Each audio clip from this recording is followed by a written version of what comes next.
Assalamualaikum warahmatullahi wabarakatuh. Selamat datang ke Asfa MTAS punya channel dan hari ini kita nak bercerita tentang curve.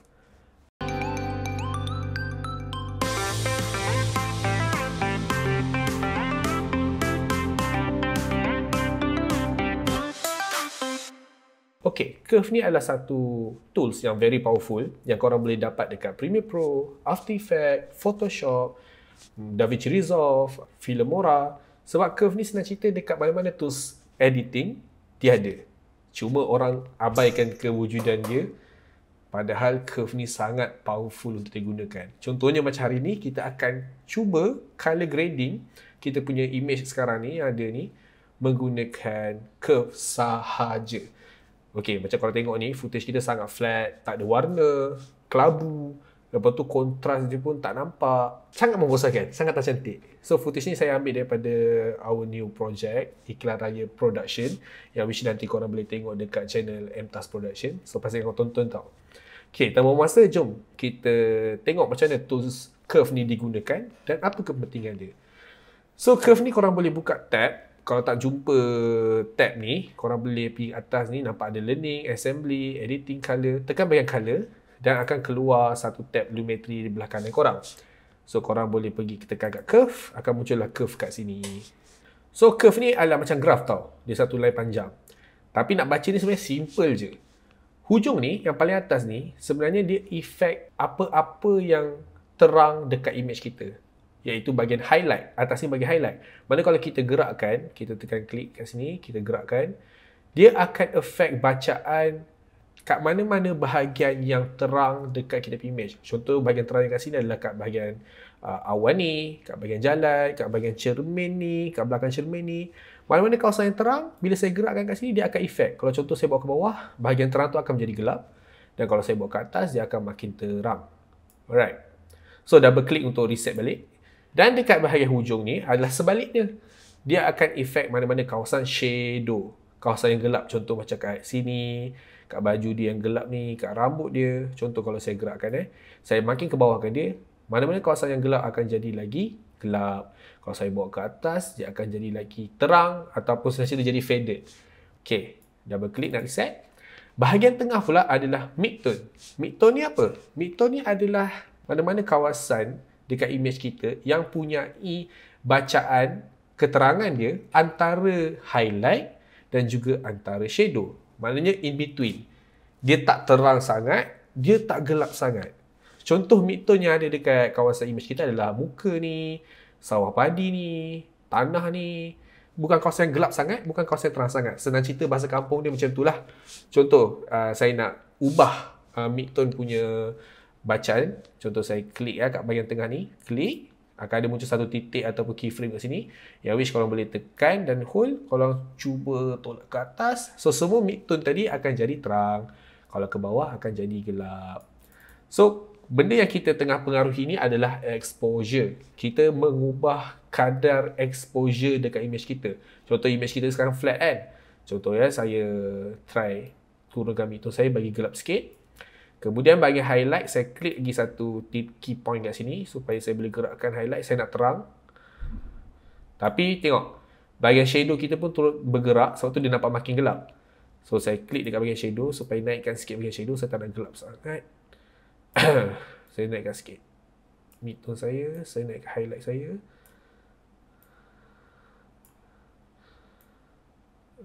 Naikkan sikit midpoint supaya nampak gelap, nampak cantik sikit, kontras sikit.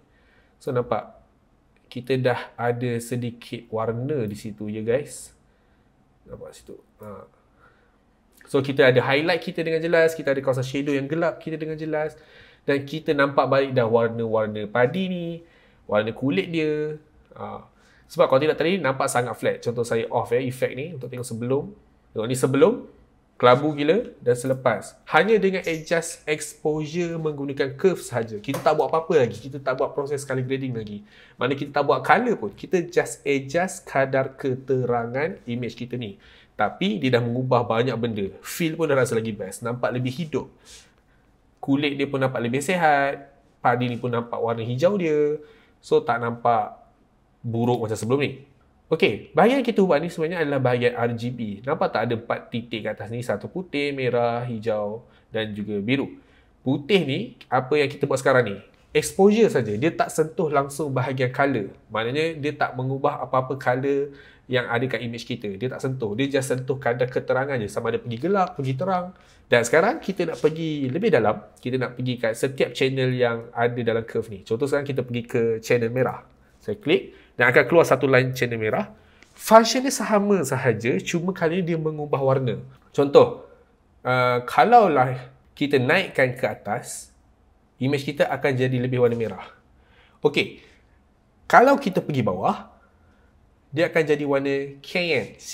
Macam mana nak sebut dia? Cyan. Okey, nampak? Kenapa jadi macam tu? Sebab kalau korang tengok dekat color wheels, merah dengan cyan adalah warna yang bertentangan dalam color wheel ataupun di istilah profesional adalah complementary color.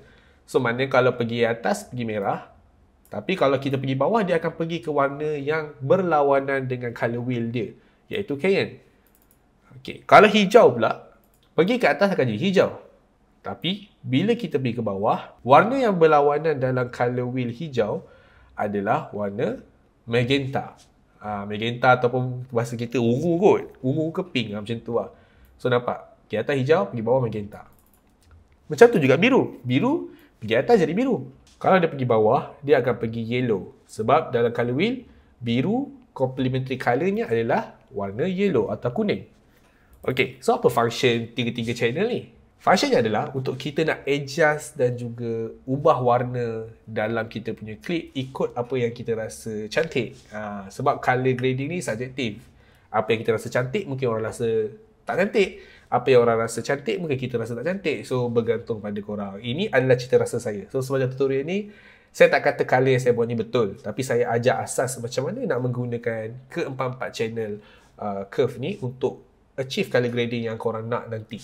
Alright, so kita dah adjust kita punya exposure daripada tak ada exposure macam ni, tak ada kontras kepada yang macam ni. Sekarang kita nak ubah channel merah dulu. Okey, sekarang kita nak macam at least mid-tone muka saya ni, saya nak warna dia lebih ke merah-merah sikit. Sekarang ni macam quiet, ke biru-biruan atau ke hijau-hijauan. So apa yang saya boleh buat, saya naikkan sikit mid-tone merah saya supaya muka saya nampak macam sihat sikit. Tapi dekat bahagian highlight, saya maintain ke bawah biar dia tak naik. Shadow pun saya maintainkan. Saya tak nak shadow dengan highlight saya ter-effect. Saya nak sekadar saya punya mid-tone saja yang effect warna merah tu. Kita ubah sikit, sorry, shadow. Oh, muka Ilyas ni agak gelap. So terpaksa tolak bahagian shadow sikit untuk bagi muka dia merah. Sebab kalau tak, tengok kalau saya buat mid-tone saja, tak efek sangat. Dia banyak efek padi kat belakang ni. Sebab muka bahagian Ilyas ni quite gelap. So muka dia, exposure dia around kat sini lah. Yang which kita kena sentuh sikit supaya muka dia merah sikit. Tapi nampak rasa tak? Dia efek sekali kawasan shadow dekat belakang ni. Sebab kadar keterangan tempat belakang ni sama dengan kadar keterangan muka Ilyas. Sebab tu bila saya angkat kat sini, dia pun turut terefek sama. Tapi kita ambil sikit je subtle. Okay, saya puati. Kulit muka dia nampak lebih segar. And then saya pergi dekat bahagian hijau. Okay, hijau ni saya nak cuba kawasan belakang ni yang padi ni jadi lebih hijau lah. So kita adjust untuk dapatkan image tu. So tadi kita tahu image padi ni kadar keterangan dia kat kawasan mid-tone. So tengok saya naikkan sikit. Tengok dah jadi hijau sikit. Saya naikkan sikit je. Tapi yang lain saya nak maintain. Saya tak nak sekali dia naik. Highlight pun saya nak maintain. Sebab saya tak nak langit saya jadi hijau. Sebab kalau saya naik kat sini, tengok langit saya jadi hijau. Sebab langit ni bahagian highlight. So sekarang ni hijau ni affect bahagian highlight bila kita angkat kawasan sini. Ingat balik sini highlight, sini shadow, sini mid-tone. So apa-apa yang korang adjust dekat bahagian highlight ni akan effect highlight korang. So tu tengok jadi hijau. Saya tak nak. Ini taste saya lah. Saya rasa pelik lah. Awan hijau begitu sekali. Tapi kalau korang rasa cantik, silakan lah. Tapi saya nak macam bagi sikit macam ni. Okay, right? And shadow saya maintain kat bawah ni ataupun naik turun sikit biar ada stain merah. Okay, tapi soal padi ni kekal hijau sikit. Alright. Dan bahagian biru pula. Biru saya kalau boleh nak awan saya yang biru lah. So bila biru, awan adalah highlight. So kita nak effect highlight kita sahaja. So kita buat 3 point. Supaya bila saya naikkan highlight ni, memang bawah dia pun tak ter-effect. Sebab kalau saya tak buat key point ni, contoh saya terus pergi kat highlight, saya naikkan. Kita punya midtone dengan shadow pun turun naik sekali. So saya tak nak. Saya nak dekat highlight sahaja. Shadow dengan midtone saya tak nak effect. So saya naikkan. Tapi turun naik sekali.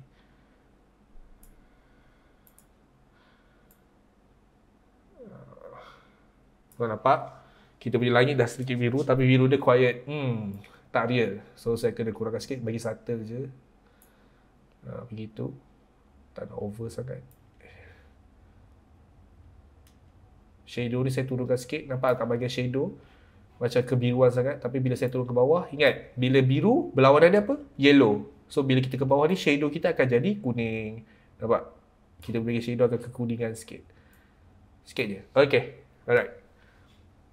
Midtone ni saya naikkan balik sikit. Alright. So nampak? Daripada macam ni, jadi begini. Hanya menggunakan curve. So korang kalau faham apa function kegunaan curve ni, dia akan jadi satu kawan baik korang untuk color grading. Saya baru guna curve tau. Saya tak lagi guna bahagian kreatif ni, bahagian basic correction ni, bahagian color wheel ni, bahagian HSL secondary. Bayangkan, hanya dengan curve saja dah boleh capai sejauh ini kita punya color grading. Apatah lagi kalau kita combinekan everything dekat Premiere ni untuk buat color grading yang lagi best. So kalau korang nak belajar color grading yang lebih best, korang boleh langgan mtaufik.poda.com. Kat situ saya ada course penuh macam mana nak buat color grading daripada setup kamera. Macam mana nak pastikan shoot kita lawa, macam mana nak shoot kita betul-betul jaga exposure, sampailah ke fasa post production ataupun editing. Okay, sedikit bonus tips kalau menggunakan curve. Okay, ada beberapa perkara yang korang perlu elakkan. Contoh, korang buat curve sampai ada satu garisan lurus. Contoh macam ni. Ada macam garisan hampir lurus macam ni. Elakkan. Sebab korang akan hilang detail kat certain part image korang. Sebab apa-apa garisan lurus dekat curve yang terhasil macam ni, menunjukkan dekat kawasan yang terkena garisan lurus curve ni, dia tak ada detail dan totally warna kelabu. Macam contoh macam ni, nampak? Dia totally kelabu. Dan cerita kalau nak lebih detail, tengok ni. Bila saya buat curve ni, satu garisan lurus yang sempurna. Nampak? Totally kelabu. Tak ada warna, tak ada exposure. Got nothing. Totally kelabu. So, double klik untuk reset. Yang kedua adalah, elakkan berlakunya macam roller coaster punya bentuk ni. Contoh ni. Roller coaster. Korang punya image akan inverted. Dia akan jadi pelik gila nak mati. Melainkan korang buat benda ni untuk tujuan lain lah. Untuk tujuan VFX ke, visual effects ke, atau certain style yang korang nak dapatkan. Tapi untuk color grading yang kebiasaan, elakkan roller coaster punya bentuk ni. Turun naik gunung, naik turun ni. Okay, terima kasih kerana menonton. Jumpa lagi di tutorial akan datang. Teruskan subscribe MTAS Asfa. Asfa MTAS. Saya baru, channel baru kan. Sendiri tak hafal lagi saya main macam mana. Teruskan subscribe untuk dapat konten-konten yang lebih menarik. Assalamualaikum.